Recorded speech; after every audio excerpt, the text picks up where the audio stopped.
You are Locked On Coogs, your daily podcast on the Houston Cougars, part of the Locked On Podcast Network, your team every day. But before we get to that, I do got to remind you that today's show is also brought to you by FanDuel, America's #1 sportsbook, because right now, you get in on the NFL action with FanDuel.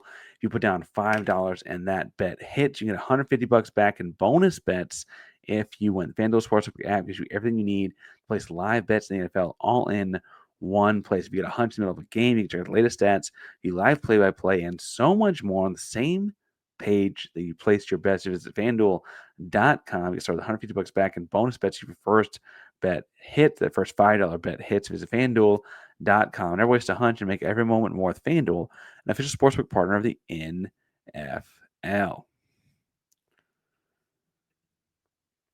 Parker Ainsworth, Locked on Coogs. You're talking about portal additions and portal ads and portal this and portal that, but also about guys returning to the Houston Cougars. Now, I fully expected to lose both A.J. Haulcy and Jeremiah Wilson this offseason.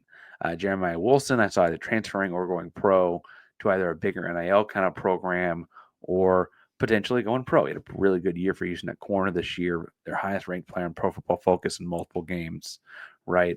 And then A.J. Haulcy, I don't know what position he is in 2024 football. I maintain that dude is an NFL player, and he's eligible for the draft if he wanted to go. I think the truth is that he's like a 2004 or 1998 strong safety in the modern game where you're not allowed to take people's heads off across the middle because Haulcy will hit you, man. If you're not really allowed to do that as much. It's much rare that we see those kinds of hits happen. Teams don't have a need for that kind of safety. You've got to be able to cover a little bit differently. And so I wonder if Haulcy is staying at Houston to go from like a 6th, 7th round pick or an undrafted guy and turn his, tape into that of a more of a 2nd, 3rd, 4th round guy with another year at Houston. AJ Haulcy was first team all Big 12, big time contributor. Obviously, Jeremiah Wilson, again, Pro Football Focus had him as the highest rated player on the team in multiple games. These two guys combined to have most of your interceptions last season as well.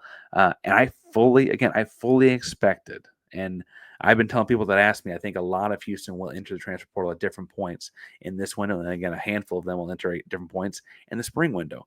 That's nature of the beast this year. And Houston's rebuilding, right? That's part of it. Is guys are coming and going, trying to get the right guys on the roster. And that means constant movement. Now, I saw both Haulcy and Wilson going on to, I guess Wilson, I thought would be at another school with a big NIL program, kind of like I say Hamilton did last year. AJ Haulcy, I really thought was going to have a shot to go pro. And I guess, like I said, I think his draft grade was that like a 6th, 7th round pick.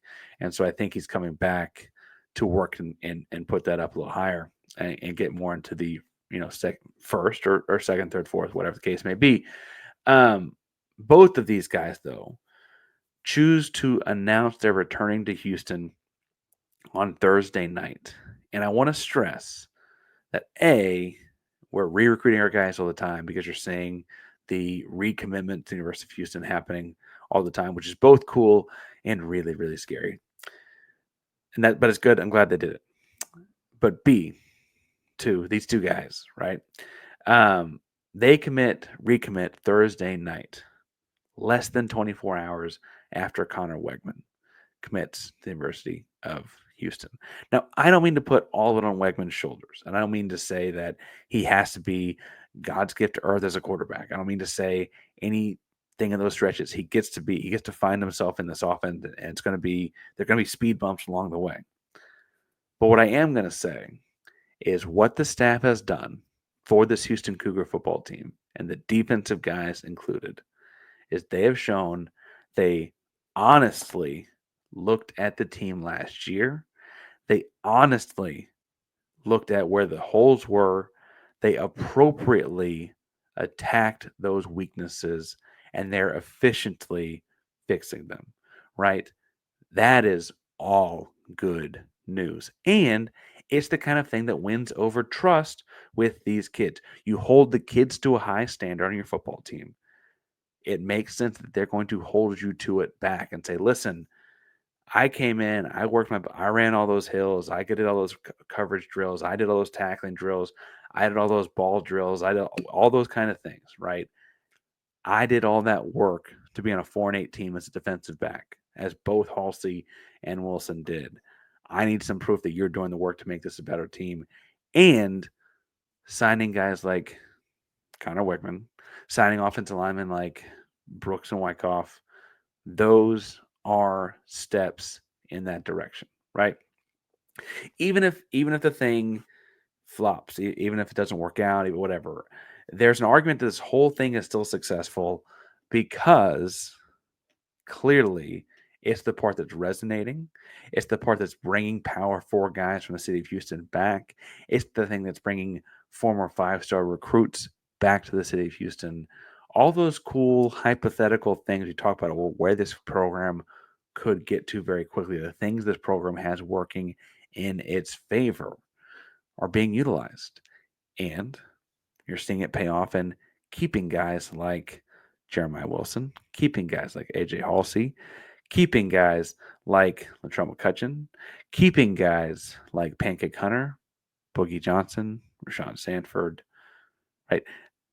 I understand that talent has left, and I'm telling you again for free that more talent will leave. But to have a 4-8 football team last year with a coach that did not recruit a lot of the players on it, to have the guys, the talented guys coming back when your NIL program is where it is, it's growing, but is where it is. You don't even have a defensive coordinator like Haulcy and Wilson, for all intents and purposes, don't technically know who they're playing for yet. I'm wondering if their commitments mean that they have an idea. I also know that as a defensive coach, Fritz has a lot of connections, and there's thoughts of like, okay, well, just look down his coaching tree and who's got a job out there. You know, if he's got an old defensive coordinator right now that's an analyst somewhere, like, is it going to be that guy, right? Is it going to get a promotion, go from analyst at an SEC school to a defensive coordinator at Houston? Maybe. Does he have some kind of inkling? He tell his DBs that are in the portal or whatever, like Jeremy Wilson jumped out of the portal. Can you tell them, hey, trust me on this one. It's one of these three guys. We're going to be okay. Like, did that play into that somehow at all? If there is any movement in commitments, defensive coordinators, any basketball commitments, any of it over the weekend, we'll be breaking it down at Locked on Coogs on Monday morning, if not before. So hit subscribe, hit the bell so you know we're live. Locked on Coogs is a proud member of the Locked On Podcast Network. That means your team every day. Go Coogs.